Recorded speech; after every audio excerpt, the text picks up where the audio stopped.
का हो इतना सोच के कहाँ जात बाड़ू? तो से का मतलब बा? ढेर मत बोला। अरे हमरो सुना। हाँ बोला।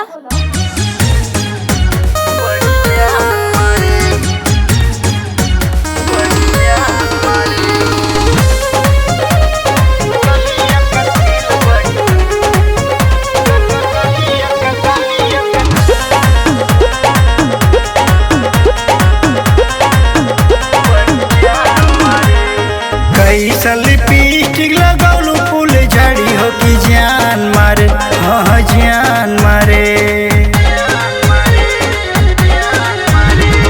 कैसा लिपस्टिक लगौलू फूल झड़ी हो कि जान मारे, हाँ जान मारे। गोरे गलिया का तिल बड़ी जान मारे, गोरे गलिया का तिल बड़ी जान मारे। गोरे गलिया के तिल बड़ी जान मारे, गोरे गलिया के तिल बड़ी जान मारे।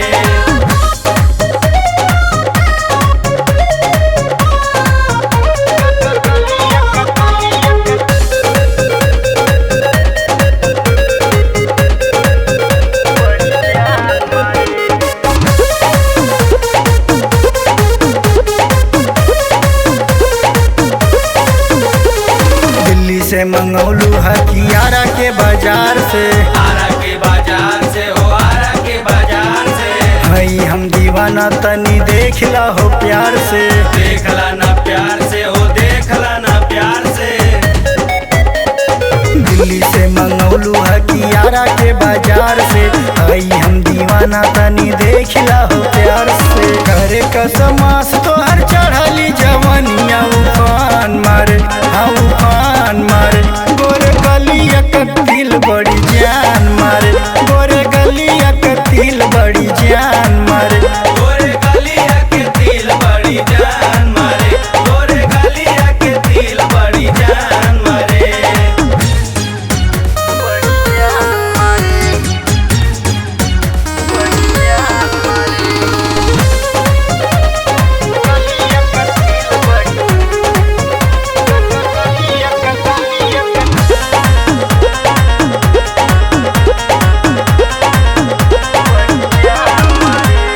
लंबी लंबी केसिया में खोस के होगा जरा, खोस के तू गजरा हो, खोस के तू गजरा। काहे के देखावा तारू बोला ढेर ना खरा। बोला ढेर ना खरा हो, बोला ढेर ना खरा।